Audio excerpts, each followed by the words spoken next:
Hi, everyone. Welcome to Teachly University. And today we're going to be discussing why it is that we make bad decisions. I think all of us can relate to this. I think all of us have made bad decisions. It's just part of being human. And this lecture really builds on the other lectures I've had on speculation and risk taking and decision making. So, this is a great complement to many of these courses. And I'll add links to them in the video description for this lecture. And I want to start with a quote from Daniel Kennan, who says, "We're blind to our blindness. We have very little idea of how little we know. We're not designed to know how little we know." And this quote by Kennan builds on what I've been discussing in my lectures on speculation, that we can have all the data made available to us. We can do all the research and practice our due diligence and be cautious and analytical and really try to reduce the risk of failure. But no matter how much due diligence we practice or how much data we have, there's always the risk of failure because there's always going to be blind spots. There's always going to be unknowns. And that leads to where we can't, it's almost very difficult, if not impossible, to predict an outcome. And that is why there's always going to be blind spots and risk associated with every decision. And Kennan, just to give you some background with him, he's an Israeli psychologist who's known for his work in behavioral psychology and decision making and how it applies to fields like in economics and politics and human rationality. And he's also known for his book that summarizes a lot of his research titled Think Fast and Slow, which is a great book. It's actually considered one of the top business and psychology books ever written. It's a fantastic book. Highly recommend you read it. It's just a great read. So let's get to the bottom of it. Why is it that we make bad decisions? Why is it that it seems that we make bad decisions with our investments, our relationships, or better yet, how come we make such poor predictions on what will happen in the future? And when we see experts on television, whether in business or in politics, trying to predict an outcome in economics and the stock market or who's going to win the next election, we see them pontificate, and certainly they have value because they're knowledgeable in their given field, and I think they do provide some important insight.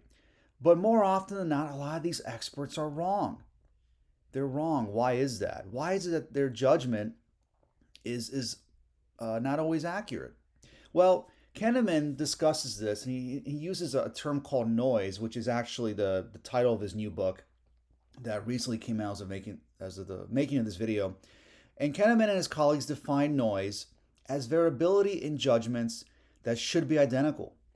This noise is ever present in our lives: medicine, law, economic forecasting, food safety, auto repair. It doesn't matter. It's there. Wherever people have to make judgments and decisions. And what Kennan talks about when it comes to variability in judgments, let's say, for example, economic data is just released on, it has these new GDP numbers.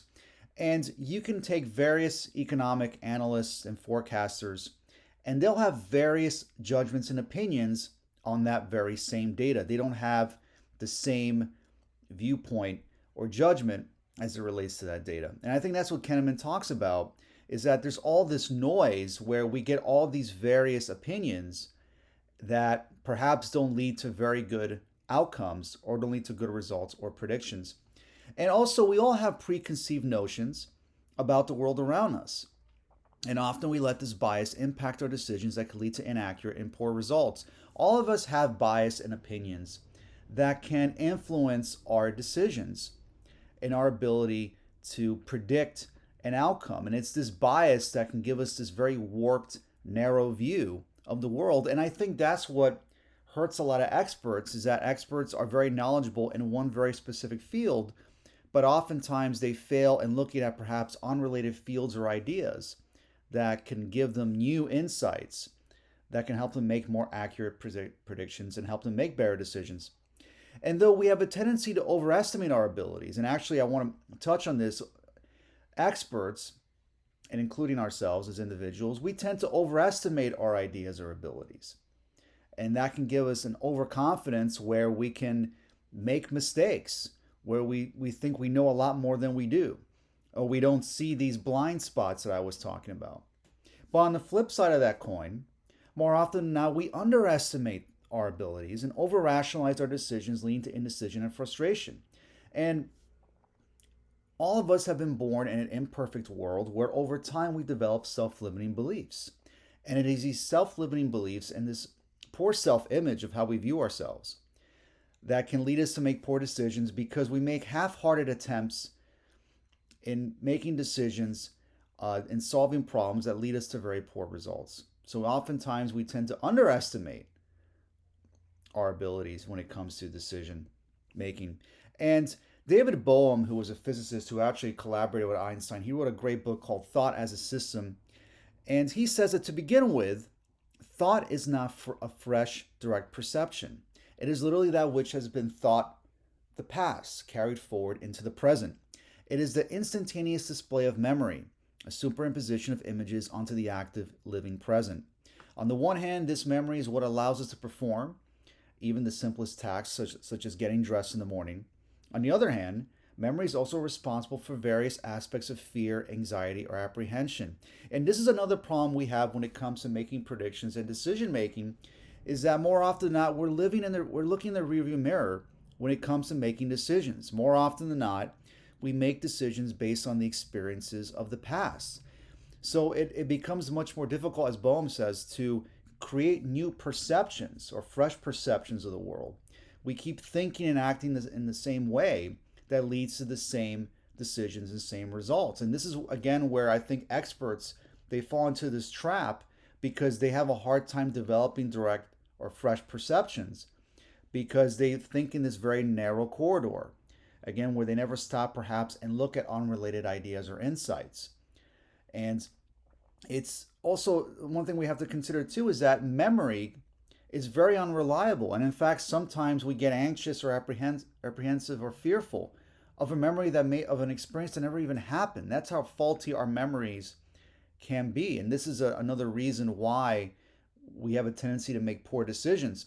So just to break this up a little bit, as far as why we make poor decisions, one is bias. We all have these preconceived notions of the world around us. We have our opinions, and it's these preconceived notions that can influence our decision making, where we tend to be overconfident in our thoughts and ideas and abilities without considering the blind spots and the unknowns that are part of every decision we make.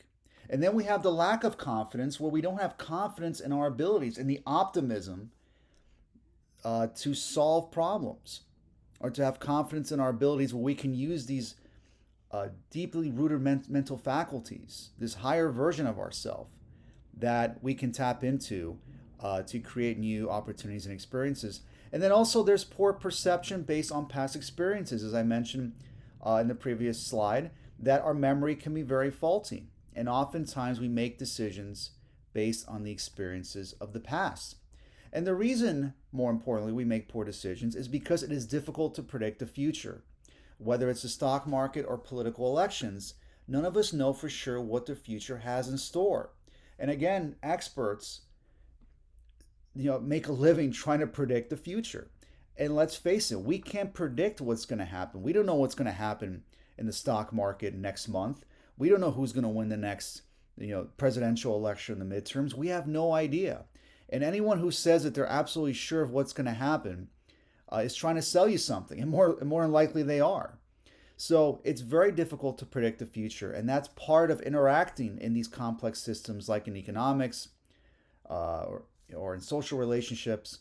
It's unpredictable because these systems are made up of human interactions that present volatility and the unknown.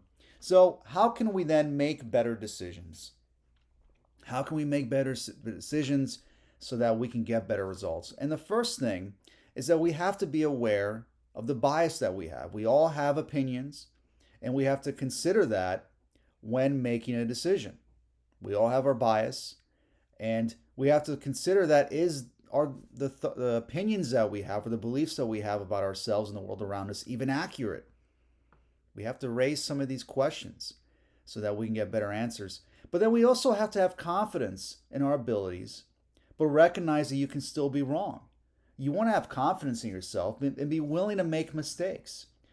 Trial and error, making mistakes, that's part of how we can make the corrections necessary to improve and get better in whatever field that we're in, whatever skill we're trying to perfect. Have confidence in your abilities, but recognize you can still be wrong. Also, listen and combine unrelated ideas. There's a concept in psychology called combinatory play, where we can combine different ideas, unrelated ideas that can create something new. Or listen to controversial ideas, or maybe that you don't necessarily agree with. And it's by playing with different ideas and images and sounds and concepts that can perhaps give us new insights that can help us solve a given problem. And then also let the past live in the past. In order for us to make new choices, it requires then that we, for a moment, stop reliving the past and begin thinking in new ways and disrupting these mental thought patterns that we have that give us the same predictable results. And Kennan, to conclude this lecture, says that optimism is normal, but some fortunate people are more optimistic than the rest of us. If you are genetically endowed with an optimistic attitude, you hardly need to be told you are a lucky person. You are already fortunate. Optimism is the secret sauce, or an extremely important ingredient when it comes to better decision making and just improving your life. Optimism doesn't mean being oblivious to the challenges around us or ignoring our faults or problems that we have, but optimism gives us the confidence that we can tackle any challenge. And when you're optimistic and in love with a better possible future, then that's going to help you make better decisions. And really, you are already a fortunate person, as Kennan says, because how many people out there struggle with frustration and sadness and anxiety because they don't have that optimism. And optimism is something that it can take work. But optimism is a great place to start. If you're struggling, or perhaps maybe you're not getting great results, whether it's in business or in your personal life, optimism is a good place to start, and you can build from there. So if you love this lecture, subscribe to my YouTube channel. You could also visit my website at teachlyuniversity.com, where you can purchase all my courses, view all my lectures for free. And you can also subscribe to my email list, where you can get the latest information on new courses, lectures, and news and events related to Teachly University. So thank you so much for watching this video, and I'll see you at the next lecture.